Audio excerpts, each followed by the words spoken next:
Greetings, this is your Pan-African show called AfreeQa with your host Qetselawork. Today we have a rather different guest for you, different in a sense where the subject is a little bit different.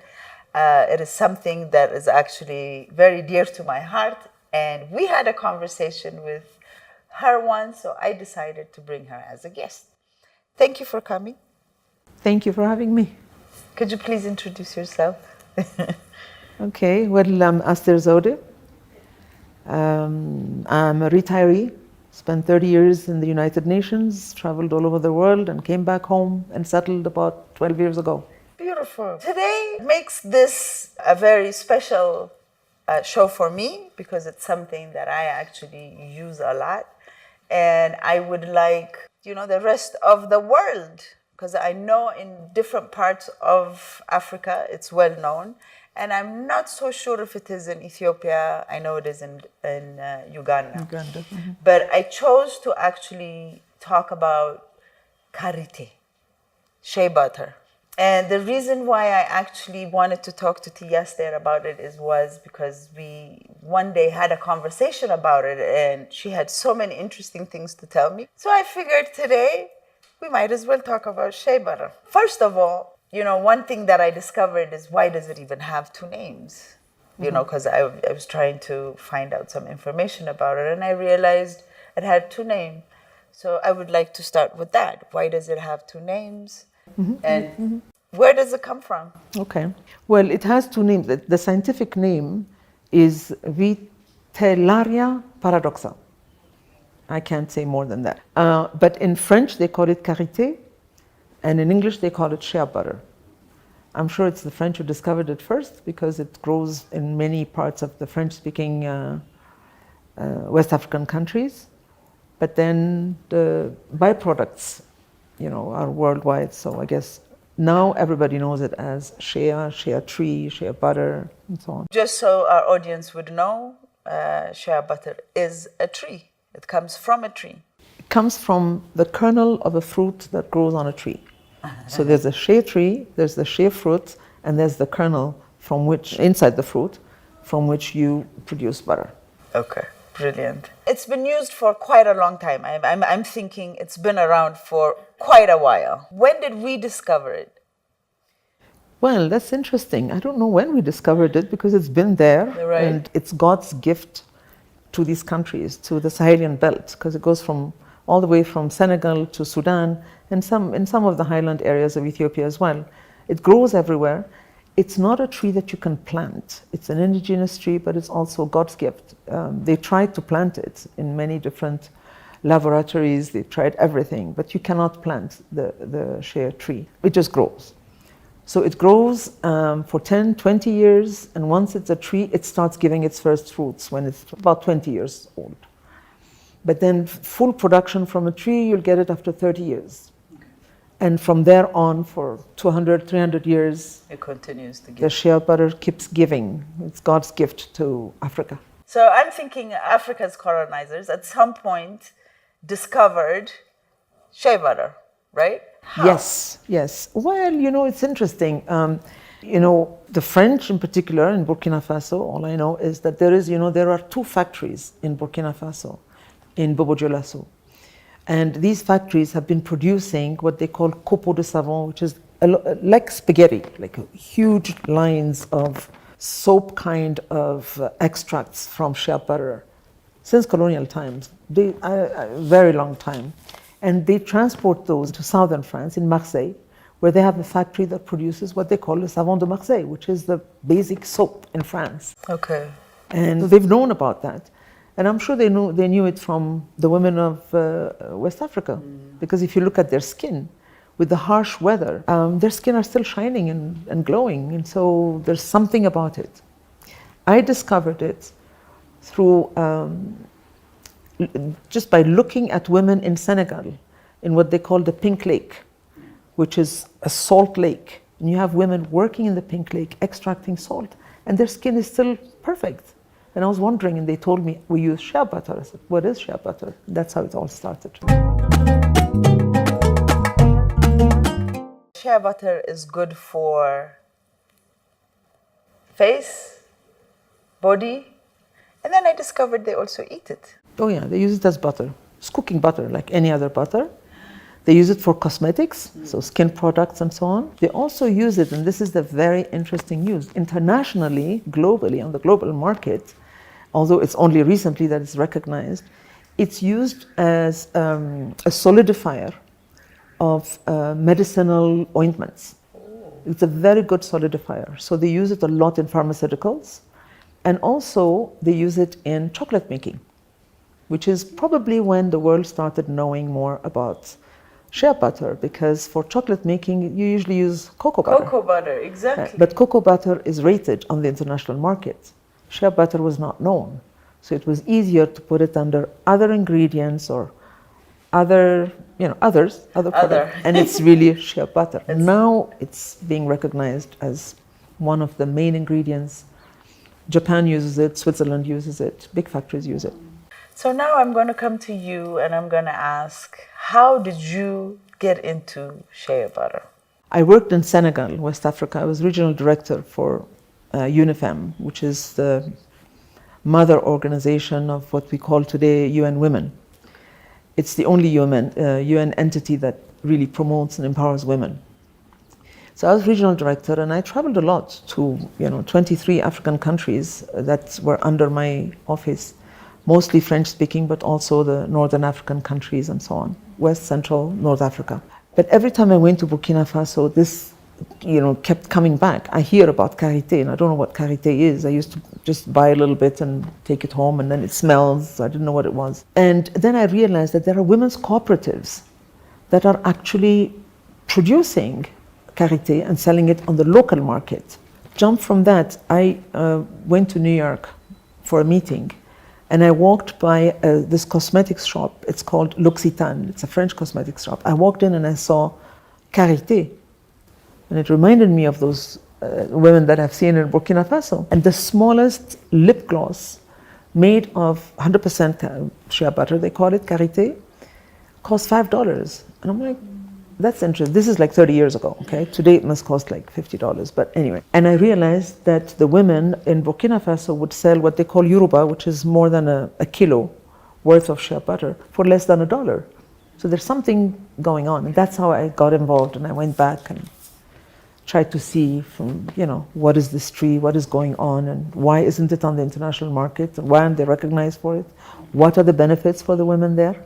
But the French had these factories, as I said, in Bobo-Dioulasso. So they would export not the finished product, but just the soap, which means that they make it into like cialatelli or spaghetti, and they ship it to France, and then there they process it and they use it for cosmetics. It's been happening for many, many years. Oh, so they are shipping it out as soap. Absolutely. But it's actually shea. It's shea. It is Karite. It's the pure product. Exactly. And then they take it, they put all sorts of, perfumes into it, lavender in particular. In southern France, they use a lot of lavender. They make soap, they make cosmetics, but the women in Burkina Faso didn't even know that it was going on. Oh my God, how long were they doing that? Hundreds of years. But the interesting thing is the person who created L'Occitane, the French guy, fantastic person. When I called him and I said, I just came from New York, and I understand that there is a big cosmetics line in southern France that is using shea butter. Do you know where it comes from? He says, it comes from Burkina Faso. I said, how do you know? He said, as a student, I lived in Burkina Faso, and I saw the values of shea butter from working in communities. And I went back to France and I started this line. I didn't know how to give back to those women. So thank you for coming. And we started this partnership with L'Occitane. So now the women of Burkina Faso are going to start reaping the benefits of what the French are. So, okay. So that was going to be my next question. What do the women actually get from it? Well, on the local market, they get a lot. It's something that you find everywhere. Yeah.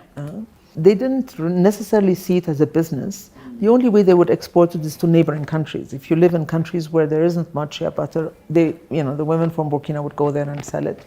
But it's a landlocked country, so it's very difficult for them to access the market, even the regional market. They use it for food, they use it for cosmetics, they use it for, for everything. even for pharmaceuticals. For them, they use it for everything. But again, they didn't know the value it had on the international market. So when I was working at UNIFEM and I'd realized that this was going on, I asked Columbia University to give me a group of students. We usually have projects with them. They do studies for research for us. It's good for them, it's good for the UN, we get it for free. And we had a group of students who studied the international market for shea butter. And what we found out was extraordinary. Like, Japan uses a lot of shea butter. Nobody knew about it. Switzerland uses it for chocolate making, but again, they put it under the label other products, so it doesn't say shea butter, so they don't get the credit for it. But the demand on the international market has a quality attached to it, and they were not sure that they were getting the right quality. So we had to go back and work with the women's associations so that they can produce different kinds of shea butter, because they have different ways of producing it, but for different markets. So we got all the requirements from the international market, gave it back to the women, and trained them to supply better quality products. So when you say better quality products, I mean, what does that mean? Okay. You can do a lot of things with shea butter.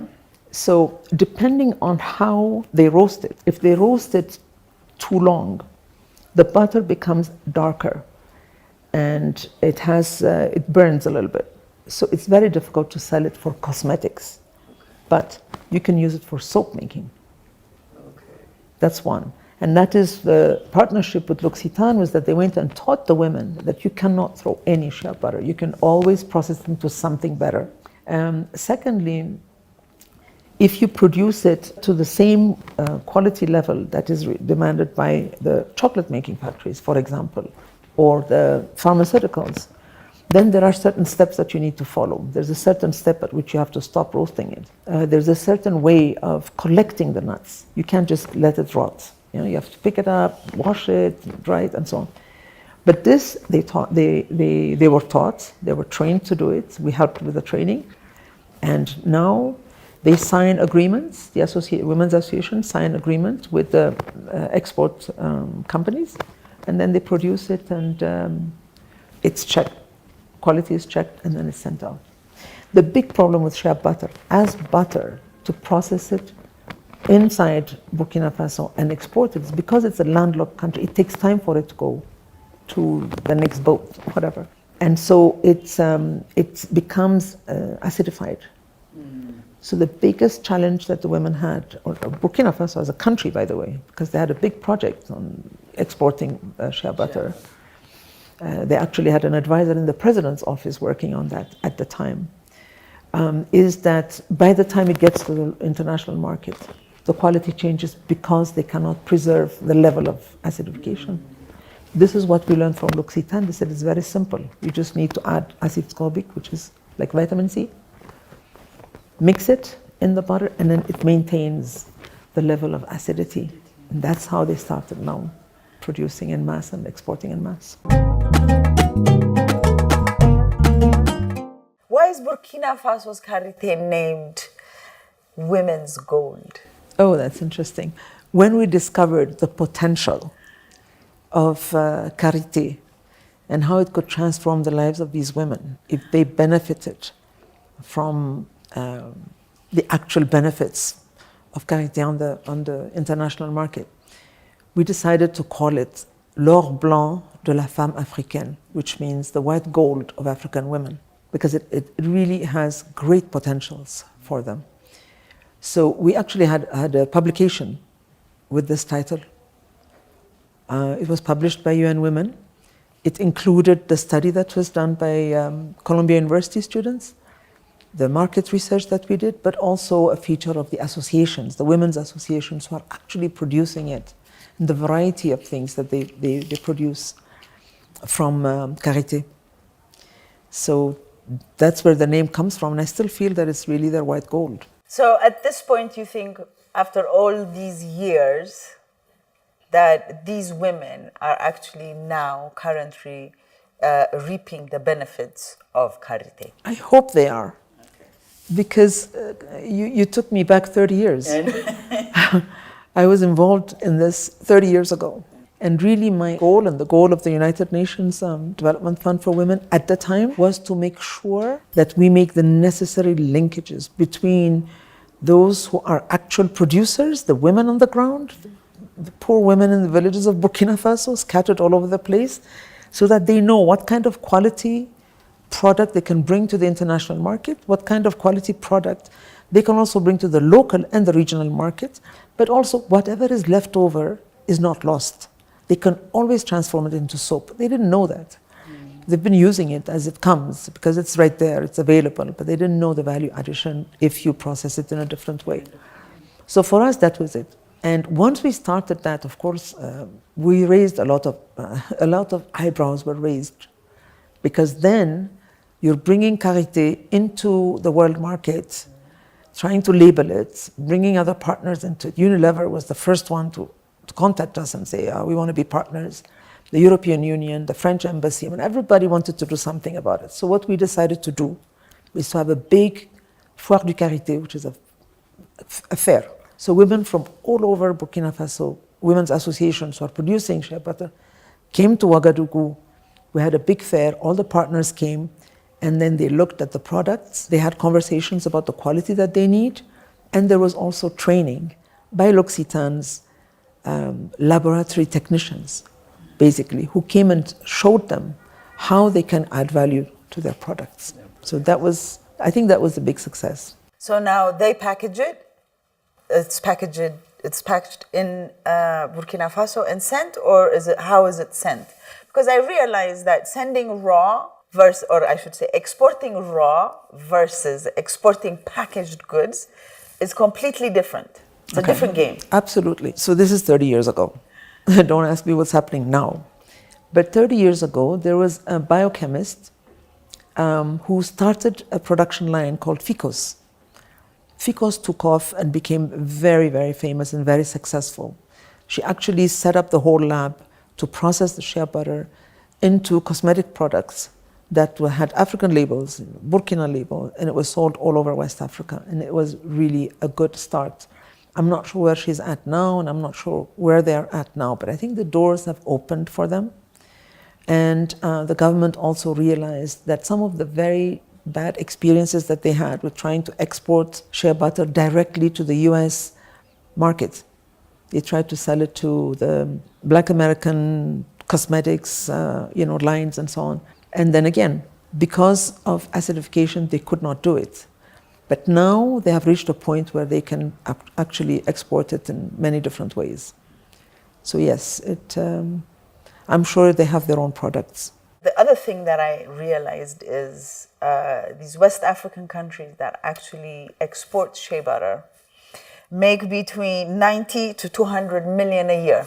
Now, even when you think of shea butter, you actually think of shea butter in West Africa. You don't even put East Africa on that map.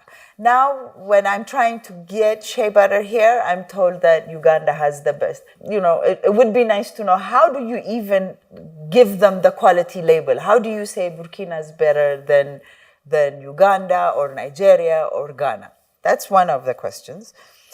The other question would be, why is it that the East Africans are not in this exporting business of shea butter, knowing that it makes so much money? Why is East Africa not on that game?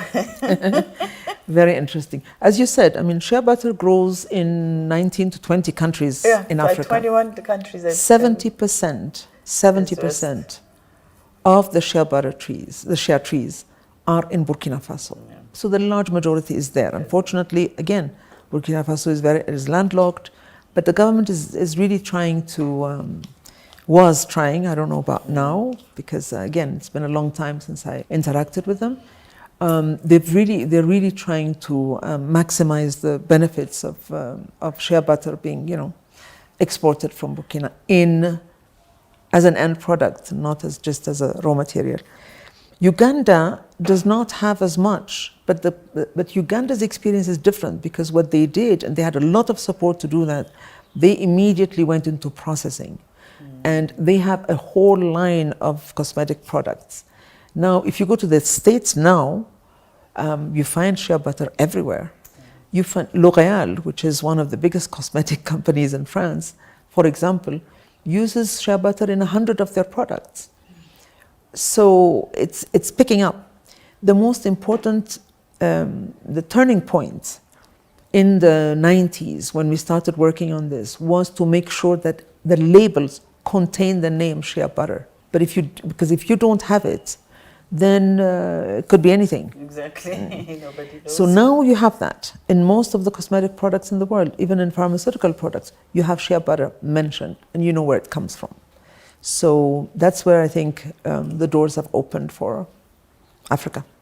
So do African women in the Karite industry reap the benefits of fair trade? Because now they've come out with this fair trade, quote unquote. I hope so.